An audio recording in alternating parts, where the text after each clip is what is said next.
G from the music， 他已经有问你一些问题，说关系到 wedding cake 跟 dessert 了。来，你听你来看。你要拥有一个真正的 wedding cake 的 reason 是什么 OK， 你有听清楚了吗？他的问题。对 ，OK， 就是这个结婚蛋糕呢，其实对人们的重要性，或者是对新人的重要性是在哪里的？为什么一定要订真的结婚蛋糕？OK， 糕点的由来呢是在古罗马的时代，制造糕点是用小麦来制成的。所以小麦呢，对那个时候的他们呢，它的含义是在于生育的能力。他们在这个婚礼结婚蛋糕上呢，他们是切蛋糕，是这个新人的第一个一起完成的活动。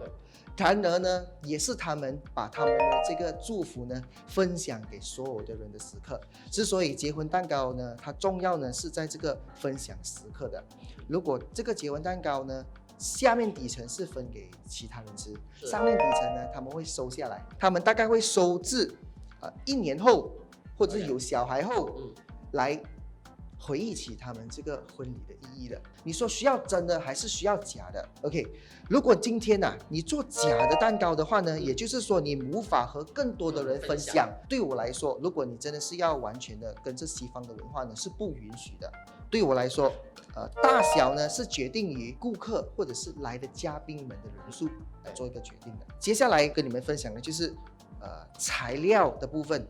因为在做造婚礼蛋糕的时候呢，很多新人他们都第一个问题就是问我的蛋糕需要什么设计，我的蛋糕需要多大的大小，我的蛋糕可以耐久吗？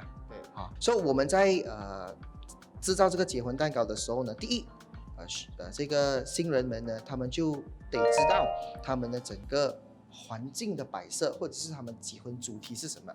所以当我们有了这方面的资讯的时候呢，我们就可以很好的来编排它的那个主题性，要不然呢，我们设计的东西无法达到他们的要求。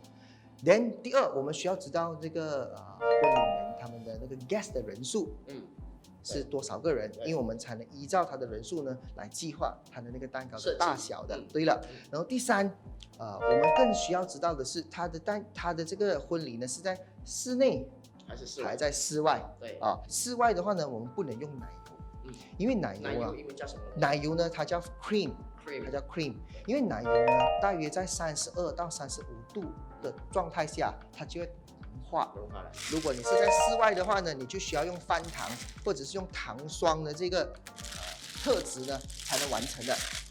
如果今天你是在室内的话呢，你3个材料都可以完成，都可以做成，可以用翻糖，可以用奶油，可以用糖霜，3个都能把它完成。现在的年轻人尤其是90后还是00后的人结婚你觉得有什么 trend wedding cake 你可以 share 一下？他们一般上都会找什么样的这个蛋糕设计呢？你可以跟我们分享一下。所以从以前的设计从奶油的进化，直到以前几乎都是用奶油，因为第一呢最早期我们没有那么流行做翻糖，因为翻糖贵嘛，对，它的材料贵嘛，所以用奶油呢是最为普通的。现在呢，年轻人也比较开始接受翻糖这个造型，然后呢，现在的 trend 却不走在翻糖，现在的 trend 比较走向我们叫 naked cake。naked cake 就是呢，它没有太多的设计，以鲜花、以自然为主那个是现在走着的这个 trend。现在的人第一越简单也好发挥，也会很好的呈现它。所以现在很多年轻人呢，他们都接受以比较简单的方式呢，也比较优雅的那个设计呢，来作为他们的呈现他们的结婚蛋糕的这样子，你们在整个制作过程呢，有面对什么样的压力，还是有面对一个什么样的一个挑战吗？还是什么东西特别注意，尤其是做很大的蛋糕的时候？所以你可以给我们分享你个人的经验吗？我们最大的挑战呢，也就是在如何把这个蛋糕给定型。第一，我们里面呢需要很强的那个构造，才能把它给定型。我们不是说只要把蛋糕放上来就是了，我们里面呢还要有一些骨架都让它更好的呈现。所以我们的压力呢，也就是说我们在运输的过程中要如何把这个蛋糕给完美的话呈现。去到现场的时候呢，我们要怎么去把这个蛋糕呢给它组装起来，要怎么把它确保它是定型的。如果比如说我们很注重的就是说环境，如果太热的话呢，要怎么办？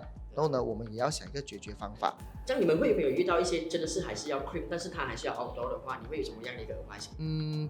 如果这样子的话呢，其实我们基本上我们会在这个骨架上呢做很多的那个构造。